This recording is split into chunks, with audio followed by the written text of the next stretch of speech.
Bonjour à toutes et à tous, en direct toujours du Hub Live du Hub Institute à l'Impact Paris Summit. Je suis Léla Ricci, content analyst pour le Hub et je vous retrouve pour la troisième table ronde de la journée où j'ai le plaisir d'accueillir Valérie Michaud qui est enseignante-chercheuse et aussi élue à Bussy-Saint-Georges. Bonjour Valérie. Bonjour, bonjour. Je suis accompagnée aussi d'Arash Derambarche qui est adjoint au maire de Courbevoie. Merci d'être avec nous. Merci pour l'accueil. Et enfin, Antoine Iredzan, qui est directeur développement de l'École du climat d'AXA Climate. Bonjour. Merci Antoine. Donc, la question de cette table ronde, c'est comment les élus locaux peuvent-ils mettre en œuvre la politique de transition à l'échelle locale. Donc, nous allons commencer avec vous, Arash, qui est adjoint au maire, délégué à la ville verte et durable à Courbevoie dans les Hauts-de-Seine. Donc, avant toute chose, avant de passer aux autres questions, quel est un peu votre rôle, votre feuille de route au sein de la ville ? Moi, je suis adjoint au maire en charge du développement durable. Je m'occupe de l'action de la ville sur les modifications sur le comportement avec la nature, l'environnement, l'alimentation. Et le premier cheval de bataille que j'ai eu, c'était de décliner la loi sur le gaspillage alimentaire dont je suis à l'origine. Une loi qui a été votée le 3 février 2016 et qui permet depuis 2016 à plus de 10 millions de Français de manger chaque année. Avec le maire de Courbevoie, nous avons décidé de décliner cette loi en charte. Et la ville de Courbevoie est devenue une ville modèle dans le monde. C'est une ville qui a été saluée par la FAO, c'est-à-dire les Nations Unies, par son action majeure. On a sauvé 300 000 repas en 3 ans. On a révolutionné le comportement des supermarchés, de la restauration hospitalière, de la restauration scolaire. On est en train de faire voter des chartes dans la restauration commerce de bouche, les boulangeries notamment. Et l'année prochaine, on fera voter également une charte sur les EHPAD. L'objectif, c'est le zéro déchet. Pourquoi ? Parce que nous considérons que la nourriture n'a pas à être jetée dans les poubelles. Nous, élus locaux, faisons décliner les lois que l'État n'arrive pas à faire appliquer. Et donc, on veut faire en sorte que la ville de Courbevoie et les autres villes, d'ailleurs, qui sont des villes amies, puissent montrer l'action extrêmement positive, dynamique du comportement de chaque citoyen sur on va dire, sur l'influence par rapport à soi-même et par rapport aux autres. Très bien. Et deux questions ensuite, une vous semblera peut-être rhétorique, mais la transition écologique est-elle réservée aux élus ? Et comment infuser sinon ces enjeux dans l'ensemble des décisions politiques des collectivités ? Les élus sont des citoyens, sont des représentants. Ils ont été élus pour mettre en œuvre un programme. L'objectif pour nous, clairement, c'est de faire en sorte d'être dans une forme d'émulation collective et de faire en sorte que notre action puisse avoir un impact extrêmement positif, extrêmement dynamique sur le comportement humain et sur le bien-être. Clairement, l'objectif, sur un mandat de 6 ans, puisque le mandat municipal est de 6 ans, c'est que l'action que nous menons, nous menons d'autres actions bien évidemment, mais l'action principale majeure, c'est la remise en cause, la remise à plat du système agroalimentaire. Le fait qu'il n'y ait plus de déchets alimentaires dans les poubelles, mais que cette nourriture, ces invendus alimentaires puissent être redonnés aux associations caritatives, aux démunis, c'est une forme de révolution. On a dépassé la ville de San Francisco. On est devenu la première ville européenne et mondiale. La FAO va venir le 2 février 2024 à Courbevoie pour saluer cette action. Moi, je dis qu'il n'y a pas de fatalité sur l'action. À partir du moment où vous avez des bonnes idées et qu'elles coûtent 0 € contribuable, c'est une action qui coûte 0 € contribuable, on peut révolutionner le système au niveau local. Il faut juste des bonnes idées, il faut surtout de la volonté. Et ce sont les élus locaux qui ont cette possibilité de révolutionner, mais les élus locaux ne peuvent rien faire si la société civile ne les aide pas et ne les accompagne pas. Merci Arash. Et Valérie, du coup, pour peut-être un autre point de vue sur la question, vous êtes, nous le disions, enseignante-chercheuse, professeure de stratégie, prospective et intelligence économique à Neoma Business School. Donc vous travaillez sur les enjeux de transition, notamment durable, des organisations. Pour vous, où en sont les collectivités de cette transition ? Alors, les collectivités, ça fait longtemps qu'elles travaillent sur les transitions, sur l'environnement, etc., avec les agendas 21. Donc, ce n'est pas complètement nouveau. Par contre, c'est vrai qu'il y a de nouveaux cadres de coopération. Alors, moi, je vais vous parler des PCAET, des plans climat, air, énergie territoriaux. C'est une échelle qui est très intéressante pour travailler sur le climat. Ce sont les agglomérations et les communautés de communes, voire parfois les pôles territoriaux quand on associe plusieurs communes. Et en fait, vous avez à 360 degrés toute la politique territoriale qui se décline sur un territoire en partant par l'énergie, les réseaux de chaleur, la rénovation énergétique des bâtiments, l'eau, la biodiversité, etc., etc. Alors, on a été regardé, en fait, il y a à peu près en France 850 PCAET qui sont signés, si j'ose dire, entre les élus. Parfois, certains, d'ailleurs, ont commencé il y a un petit moment, puisque certains en sont déjà à faire l'évaluation intermédiaire. Donc, c'est des plans qui courent sur 6 ans et l'évaluation est au bout de 3 ans. Alors, qu'est-ce qu'on peut dire aujourd'hui? Donc, nous, notre choix, ça a été d'aller voir des exemples. On a pris les bons élèves. Alors, les bons élèves, c'est ceux qui ont été labellisés par l'ADEME avec un label qui s'appelle Territoire engagé et qui correspondent à 3 étoiles sur Territoire engagé. Et on s'est intéressé à savoir finalement qu'est-ce qui faisait d'eux des bons élèves. Alors, j'ai à côté de moi un élu exemplaire. La première des choses qui fait un bon élève, c'est le portage des élus. Il faut des élus forts qui ont envie de porter leur territoire, de porter les solutions, etc. Et sans élus forts, c'est vrai que ça fait un peu la palisse, mais il ne se passe rien.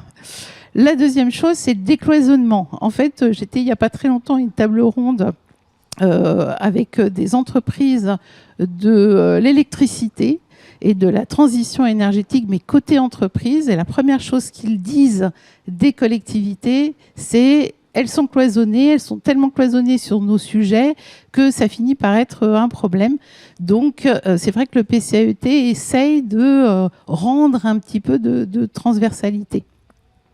Et puis, les PCAET, c'est l'exemple d'une stratégie territoriale. Alors, par exemple, il y a certains territoires qui vont se spécialiser. Donc, vous avez des villes et des territoires qui font le choix de mettre partout où ils peuvent des panneaux solaires. Donc, il y a, par exemple, des fermes solaires urbaines qui sont en train de se développer. Il y en a une dans le 94, par exemple, qui est en train de se développer. Et puis, à l'inverse, il y a des territoires qui ne s'intéressent pas du tout au solaire, mais qui vont utiliser les eaux usées pour faire du biométhane pour alimenter leurs bus, voire parfois même de l'hydrogène pour alimenter les bus. Donc ce PCAET, qui est une stratégie territoriale à 6 ans, a permis des réflexions qui prennent une ampleur aujourd'hui par rapport à avant, qui est, je dirais, à saluer. Très bien. Merci Valérie. Antoine, je me tourne vers vous. À présent, nous avions du coup sur ce plateau ce matin votre collègue Tatiana de l'École du Climat. Bon, pour nos auditeurs qui n'étaient pas là ce matin, dans tous les cas, nous allons revenir sur une brève présentation de l'école. Et avant toute chose, du coup, le constat qui a amené à la création de cette école, peut-être les constats que vous avez faits vous-même auprès de la formation actuelle des élus sur ces enjeux climatiques, sur le niveau de maturité, de la prise de conscience. Est-ce que tout ça, du coup, a amené la jeunesse de l'école du climat? Effectivement, pour lancer l'école, on a discuté avec beaucoup d'élus.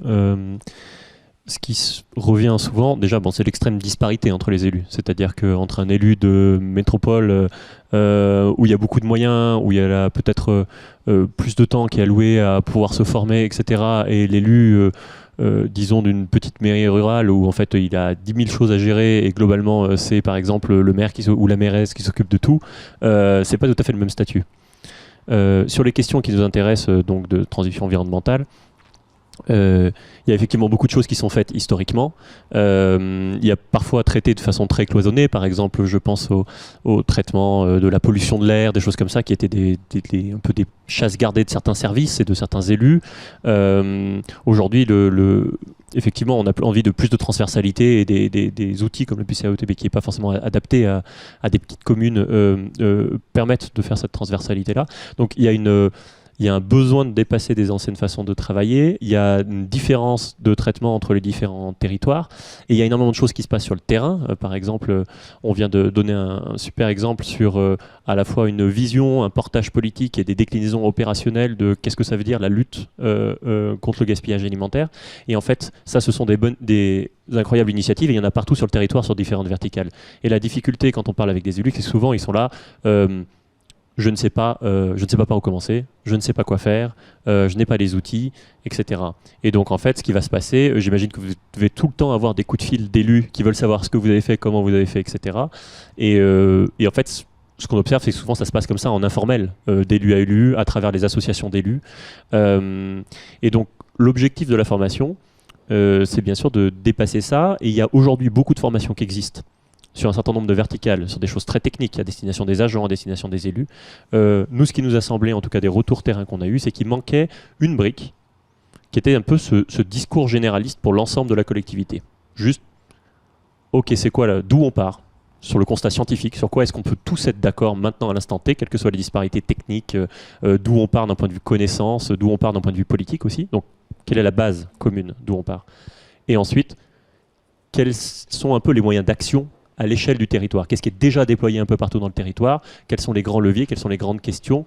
Avoir les grandes catégories de base en tête, c'est-à-dire diminuer les émissions, ce n'est pas exactement pareil que de se protéger contre les conséquences des émissions. Agir à l'échelle de l'administration, ce n'est pas exactement pareil qu'agir à l'échelle du territoire. Parfois, agir à l'échelle de l'administration, si je reprends encore le gaspillage alimentaire, travailler sur les cantines de l'administration, peut-être une première étape d'entraînement pour l'ensemble du territoire. Donc ce genre de raisonnement-là, de mécanique-là, avec des exemples de terrain, c'est un peu cette brique-là qui nous semblait manquer. Et c'est sur cette brique-là qu'on a travaillé pour produire l'école du climat. Très bien, merci. Oui, du coup, vous aviez aussi ce sujet, il me semble, l'école du climat aussi, de la formation, la sensibilisation des entreprises, du secteur privé. Et Valérie, de votre côté, pensez-vous que les élus, les agents, les collectivités peuvent s'inspirer du secteur privé, de leur propre formation? Y a-t-il des synergies à trouver? Alors, dans une vie antérieure, j'avais fait une recherche où effectivement le public était vraiment en avance par rapport au privé. Ça arrive aussi. Donc là, en l'occurrence, je pense que le privé n'est pas devant ni derrière le public. Les deux sont face à des fortes contraintes, une urgence et une forte accélération de nos lois françaises, mais nos lois européennes. On est en phase de contraintes qui vont faire que le 1er janvier prochain, il y a un certain nombre de choses qui vont arriver pour les collectivités et pour les entreprises. Bientôt, les entreprises vont être, je dirais, comparées sur les mêmes référentiels, sur ce qu'elles font pour éviter de détruire la planète, si j'ose dire. Enfin, je le dis peut-être un petit peu, disons, pour éviter d'impacter leur environnement et pour diminuer les émissions de CO2, et ben les collectivités, ça va être assez vite pareil. Alors, il faut savoir qu'une collectivité, elle a un pouvoir sur elle-même, mais elle peut avoir un pouvoir sur son territoire. En fait, 50% des émissions de CO2 d'un territoire, donc 50% des émissions de CO2 peuvent être influencées par ce que va faire la collectivité comme politique. Alors c'est vrai pour tout ce qu'on a décliné tout à l'heure, pour l'alimentaire, mais aussi pour la rénovation énergétique, l'eau, la biodiversité, enfin tous ces éléments-là. Et c'est par cet intermédiaire-là que les collectivités n'ont plus tellement le choix d'appliquer un certain nombre d'éléments. L'intérêt des PCAET, j'y reviens, c'est d'abord l'échelle de raisonnement. L'échelle n'est pas le même, il permet d'être à long terme et stratégique parce que c'est pas chaque ville, c'est vraiment au niveau de l'agglomération ou au niveau de communautés de communes en zone rurale, voire au niveau des pôles territoriaux, c'est-à-dire qui rassemblent plusieurs collectivités, plusieurs communautés de communes. Donc ça permet d'avoir une échelle sur laquelle on peut raisonner, parce qu'il y a des décisions stratégiques à prendre sur un territoire. Je reviens sur l'énergie parce que parfois on peut être très surpris de ce qu'on voit poindre dans les collectivités. Vous avez vraiment des territoires qui sont en train de se dire, est-ce que je produis du biométhane chez moi, collectivité, ou est-ce que c'est plus important de produire de l'hydrogène ? Est-ce que c'est plus important pour mon territoire d'aller voir des entreprises ? Il y a aussi la transversalité avec des entreprises et les zones d'activité. Il faut savoir que l'ADEME a un programme qui aide les zones d'activité spécifiquement avec les collectivités, les aider à décarboner l'économie. Et les collectivités du territoire ont un raisonnement avec les entreprises pour savoir, ici c'est plus l'hydrogène, ici c'est plus le biométhane, là-bas ça sera plus le solaire, ici ça sera plus d'autres choses. Et j'en parle d'autant plus qu'on a par exemple la loi de l'accélération des énergies renouvelables qui va obliger tous les maires à dire sur leur carte au niveau des départements et de leur territoire, donc des agglos et des communautés de communes, c'est ici que je vais mettre mes énergies renouvelables. Je choisis de faire telle et telle énergie renouvelable et ça sera ici, sur mon territoire, à tel endroit, puisque seront remontées aux régions des cartographies qui seront elles-mêmes remontées au gouvernement pour arriver à nos objectifs très ambitieux européens, qui sont 42% d'énergie renouvelable en 2030, ce qui est énorme. Donc les collectivités sont en face d'une forte contrainte et d'une forte urgence, autant que les entreprises. J'allais dire justement, Arash, Valérie, vous avez beaucoup parlé du coup de lois, de contraintes, d'obligations. Arash, jugez-vous du coup que les collectivités sont dotées aujourd'hui des outils nécessaires pour répondre à ces grands enjeux de transition durable, sachant que en comptant les différents programmes, initiatives qui existent comme le Fonds vert, l'Action Cœur de Ville, bientôt le programme France Nation Verte, voilà, est-ce que il est possible pour les collectivités de s'appuyer sur ces programmes existants pour accomplir ces objectifs ? Moi, je vais rebondir sur ce qu'a dit Antoine. On a une qualité extraordinaire en France, c'est qu'on utilise beaucoup de termes qui sont des charabia. Moi, ça ne m'intéresse pas. Je vais être honnête avec vous, c'est pas pour être insultant, mais ça n'est en rien efficace tout ça, et c'est beaucoup de bavardage. La première chose, lorsque je suis devenu adjoint au maire en 2020, cette administration n'existait pas. J'avais pas de budget, et je devais fabriquer une administration avec des bouts de ficelle. Mais c'est pas important. Lorsque vous avez des bonnes idées et une motivation, vous n'avez pas besoin d'avoir de l'argent.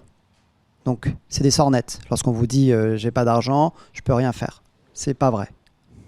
La deuxième chose, et Antoine a absolument raison là-dessus, c'est qu'il faut savoir l'objectif pour lequel vous devenez adjoint au maire ou élu. Moi, j'avais un seul et unique objectif. Premier objectif que j'avais d'abord en 2016, c'était de faire passer une loi majeure qui a révolutionné tout le système agroalimentaire mondial. La loi sur le gaspillage alimentaire, qui permet à des gens de manger. Je l'ai déclinée, avec l'aide de monsieur le maire de Courbevoie, Jacques Ossowski, en charte. 300 000 repas sont distribués, je l'ai répété, en 3 ans. Et là où Antoine a absolument raison, c'est que souvent, lors d'un mandat, d'abord on ne sait pas par où commencer, et que souvent on est parasité par des centaines et des milliers de projets qui arrivent. C'est une erreur phénoménale. Vous devez avoir un seul objectif, rester focus, et comme le marteau-pilon, taper sur cet objectif-là pour arriver jusqu'au bout. Ça veut dire quoi concrètement ? Ça veut dire que vous avez cet objectif que vous devez décliner tout au long du mandat. Concrètement, la charte sur le gaspillage alimentaire, on l'a fait d'abord appliquer première année sur les supermarchés, deuxième année dans la restauration hospitalière, troisième année dans la restauration scolaire, quatrième année, ça va être voté en novembre, dans la restauration commerce de bouche, cinquième année, donc l'année prochaine, dans les EHPAD, et sixième année, nous rendons des comptes aux citoyens avant les élections, pour dire voilà ce que nous avons fait. Vous devez avoir un calendrier, vous devez vous y tenir, vous devez rendre des comptes aux citoyens, et pardonnez-moi, je ne crois pas du tout à l'ADEME. C'est des micmacs étatiques qui donnent les bons points, les mauvais points. Ce n'est pas eux qui doivent donner les bons points. Les bons points, ce sont les élus qui les donnent. Ce n'est pas l'ADEME. L'ADEME doit obéir.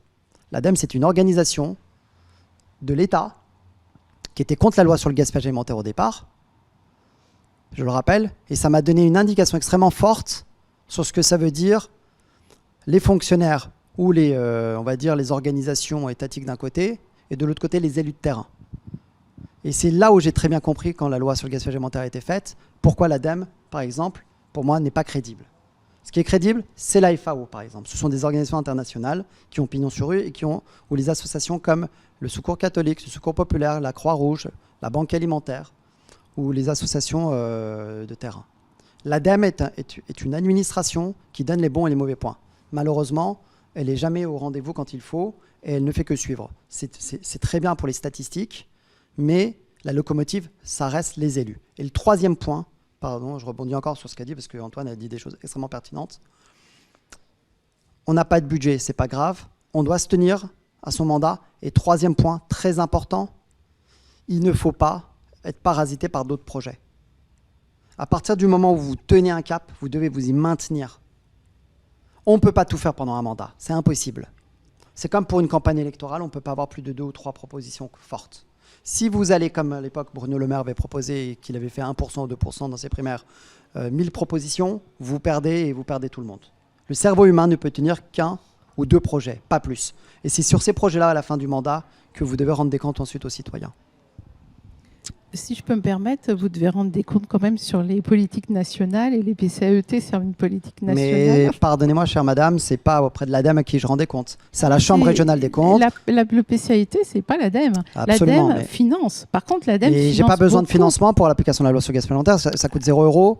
Et Je ne dis pas le contraire, mais vous avez quand même beaucoup de politiques qui sont financées par l'ADEME et heureusement que l'ADEME est là quand même sur un certain nombre de territoires. Moi, j'ai pas besoin de C'était l'assistanat juste de une l'ADEME. boutade. J'entends bien, mais l'ADEME fait de l'assistanat. Moi, je suis un élu, je suis à la dynamique. Si l'ADEME veut financer ce qu'elle a envie de financer, c'est son problème. Ce que nous faisons, on n'a pas besoin de l'ADEME. L'ADEME est là pour suivre les politiques publiques, mais elle ne doit pas être à la locomotive. Je vais peut-être juste devoir ne pas. Enfin, je sais qu'il y aura sans doute une conversation qui se continuera après le panel. Je vais juste navré de devoir vous arrêter là-dessus pour peut-être Antoine revenir vers vous. Enfin, peut-être si vous avez quelque chose à dire suite à l'intervention d'Arash, ou aussi si vous souhaitez la lier à la question que j'avais pour vous sur, encore une fois, la formation des décideurs publics en fonction du contexte, du niveau de maturité. Moi, je trouve que c'est c'est intéressant. Je trouve que c'est une bonne polémique parce que on a d'un côté, quand on a dû construire l'école du climat, par exemple, nous on a fait un travail en 2 étapes en fait. On est parti de la documentation universitaire des institutions, aussi bien des organisations internationales type FAO, type GIEC, mais aussi de la déclinaison plus locale, donc étatique. De l'ADEME, du CEREMA, etc. Et des choses beaucoup plus locales, des rassemblements d'élus, voire même des ONG sur le terrain, quoi. Et après, on a fait intervenir les élus pour les retours d'expérience, pour la relecture de ce qu'on avait écrit et pour le retour critique une fois qu'on avait passé. Et en fait, je trouve que cette discussion est très intéressante parce qu'en fait, il y a des sujets où en fait la volonté politique peut largement dépasser l'absence de moyens et où en fait on avance et ça fonctionne.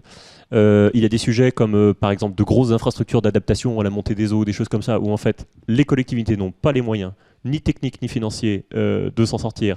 Et là en fait on a besoin du recours à l'État. Et après, il y a toute la complexité justement de comment est-ce qu'on mobilise ce retour à l'État sans avoir quelqu'un qui vient du territoire, qui est ministre, etc. Donc là, l'accès à ces fonds et à cette expertise.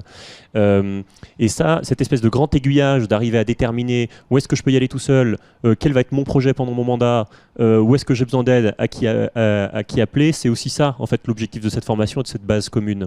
Et je trouve que la discussion est assez intéressante parce que souvent, on parlait de casser les silos tout à l'heure. Je pense que si l'ADEME, par exemple, est contre une loi comme celle contre le gaspillage alimentaire, c'est aussi une logique de silo. C'est-à-dire chacun est dans son précaré, chacun a sa priorité.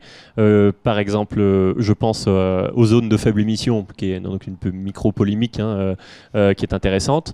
Donc zone de faible émission, c'est-à-dire on travaille en fait la qualité de l'air, avec ou sans répercussion sur les émissions de gaz à effet de serre, avec des répercussions sur des aspects sociaux.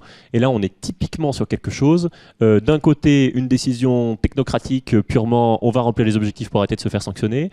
La déclinaison qui est mise à la main des élus locaux avec des gens qui ne savent pas forcément comment s'apparaît cet outil, ça tombe du ciel, oui, non, etc. On mélange ça entre pollution de l'air et transition climatique, et il n'y a pas cette synthèse qu'il faudrait faire, qui est, ok, comment est-ce qu'on fait de tout ça une politique cohérente en fait, pour juste mieux vivre.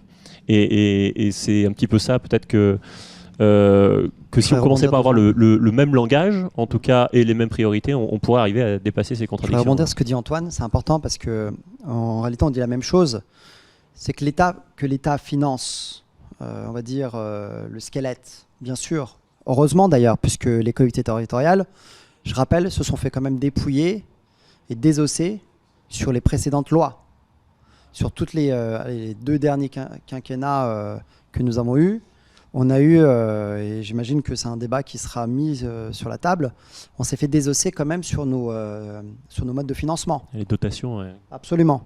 Donc c'est quand même assez scandaleux. Mais on s'est rappelé quand même au président de la République, souvent aux gouvernements qui se sont succédés, leurs obligations et leurs devoirs. Nous parlons d'action d'élus. L'action d'élus n'a pas à être financée, n'a pas à être assistée. Elle peut être accompagnée. Ça oui, parce que l'application d'une loi, ça c'est important. Mais je rappelle que cette mauvaise mentalité que nous avons nous en France, d'être assistés par l'État, est une plaie.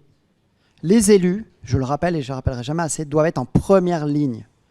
Les élus ont été élus. Ceux qui sont nommés doivent être derrière. C'est un peu trivial ce que je dis là, mais on a tendance à l'oublier. Nous avons des comptes à rendre aux contribuables, nous avons des comptes à rendre aux électeurs. Par équité peut-être, et comme nous touchons à la fin de ce panel, Valérie, je vais vous laisser le mot de la fin. En tant qu'enseignant-chercheur, je sois du côté de l'État, mais peut-être que c'est... Alors, donc je suis par ailleurs élue d'ailleurs dans une collectivité qui, d'ailleurs, au niveau agglomération, il y a 2 agglomérations au niveau de l'Île-de-France qui ont été montrées comme des exemples pour leur transition énergétique. C'est la mienne et Paris-Saclay. On a obtenu 3 étoiles, mais pas tellement sur l'alimentaire. J'avoue que c'est pas forcément, et c'est pour ça que la richesse des parcours, voilà, parce que nous c'était plus sur l'énergie, je pense, de chaque côté, avec Paris-Saclay d'ailleurs, qui a travaillé avec des chercheurs pour en fait modéliser le territoire et pour essayer de comprendre, parce que quand on parle de transition, on parle de 360 degrés, c'est-à-dire que ça englobe beaucoup de choses.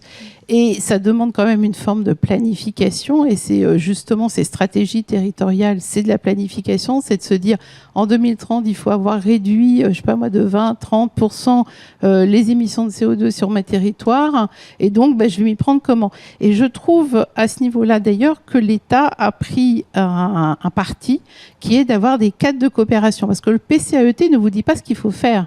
Le PCAET il dit vous vous mettez d'accord sur une stratégie commune et vous vous mettez d'accord sur un objectif commun entre les collectivités, puisque ça se passe à l'échelle de l'agglo souvent, ou à l'échelle d'une communauté de communes ou d'un pôle territorial qui est un peu plus gros que les communautés de communes qui en réunissent plusieurs.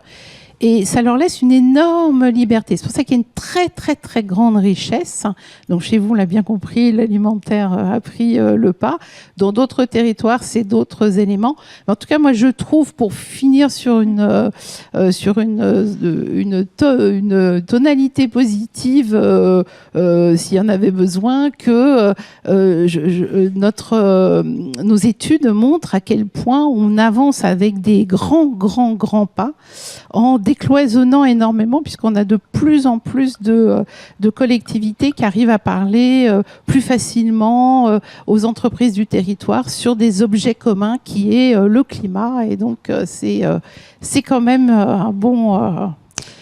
une bonne chose.